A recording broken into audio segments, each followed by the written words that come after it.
Shalom, kita akan mempelajari pelajaran sekolah sahabat dengan judul penghakiman pra-advent. Mari kita tunduk kepala, kita berdoa. Terima kasih Bapa di sorga, dengan berkat-Mu kami mau belajar firman Tuhan lewat pelajaran sekolah sahabat. Roh Kudus Tuhan boleh menuntun kami, ampun dosa kami dalam nama Yesus Juru Selamat kami, amin. Saudara yang kasih, kita mengetahui ada 3 fase penghakiman.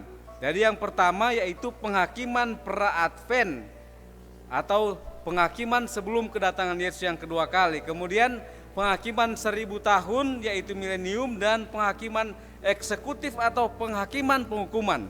Nah, pada saat ini kita akan mempelajari penghakiman pra-advent. Penghakiman pra-advent ini didasarkan pada nubuatan 2300 hari atau tahun petang dan pagi. Jadi di dalam Daniel pasal 8 ayat yang ke-14, maka di sana sampai lewat 2300 kali petang dan pagi, maka tempat kudus itu akan dipulihkan atau akan disucikan. Nah, para sarjana Alkitab zaman dulu, waktu zaman William Miller, mereka menyatakan bahwa tanggal 22 Oktober tahun 1844 bait suci di bumi ini akan dibersihkan. Tetapi mereka keliru. Yang dibersihkan adalah bait suci di sorga. Yang kalau kita pelajari tentang hari-hari raya perayaan daripada bangsa Israel, itu adalah masuk hari raya pendamaian.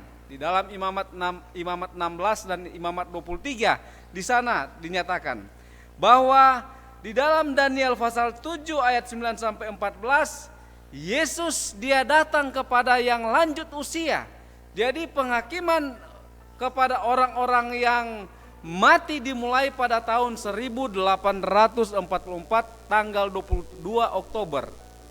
Dan apa yang terjadi itu kalau kita membaca dalam Alkitab di dalam Matius pasal 22 ayat 1 sampai 14, di sana ada perumpamaan tentang perjamuan kawin atau perjamuan nikah, dan di sana dinyatakan bahwa pada saat mempelai sudah datang, kemudian orang-orang yang diundang sudah masuk, dan ada didapati satu orang yang tidak mengenakan jubah pada waktu itu. Akhirnya setelah diperiksa dan akhirnya dia dikeluarkan.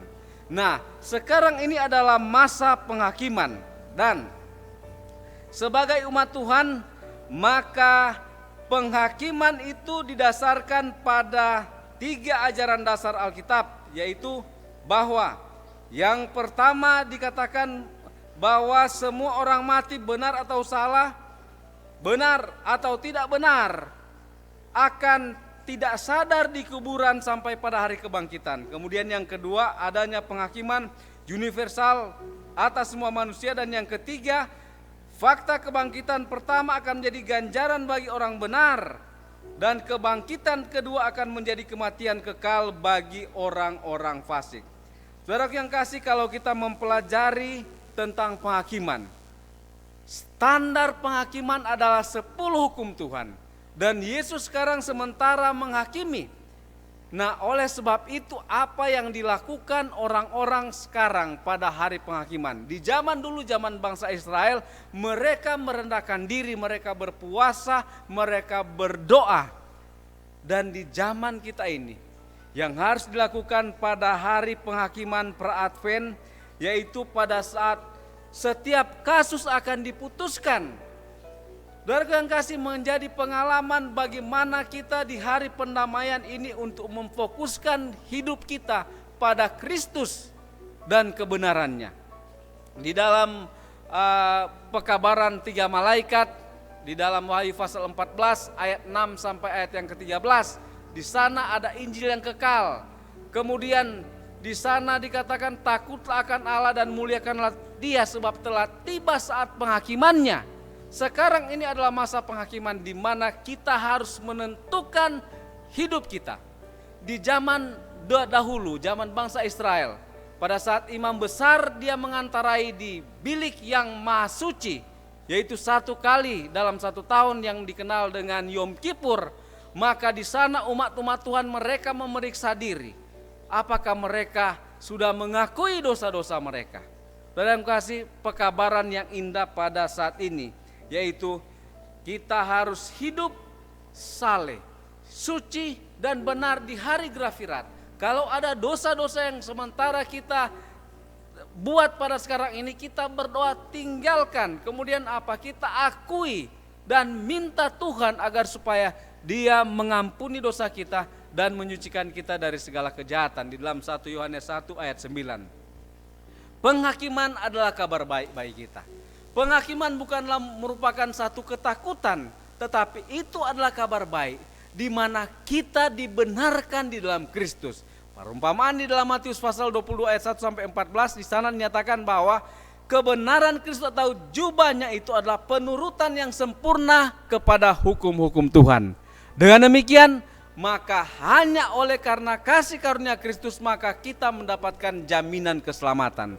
Dan biarlah jangan kita sia-siakan. Hukum Tuhan itu kekal, dan Yesus sebagai juru selamat, Dia menyelamatkan kita pada saat Dia mati di kayu salib. Dan Dia sudah menjadi pengantara sekarang ini pada Bapa. Dan pada saat kita hidup selaras dengan kehendak Tuhan, maka nama kita akan tetap tercatat di dalam kitab kehidupan. Ada kitab peringatan juga di dalam kerajaan sorga, di mana itu mencatat semua pergumulan-pergumulan, perbuatan-perbuatan baik yang kita lakukan, dan ada kitab catatan dosa. Jadi kalau saudara dan saya melakukan dosa, segera akui, bertobat dan tinggalkan. Kalau tidak, maka dosa itu tetap tercatat dan kita sendiri yang akan menanggungnya. Tapi kalau kita sudah akui, maka darah Yesus mengampuni dosa kita, dan dosa kita itu akan dilimpahkan atau akan ditimpakan kepada setan yang penyebab mula daripada dosa. Kiranya Tuhan memberkati kita pada saat ini sampai pada hari Maranatha. Amin.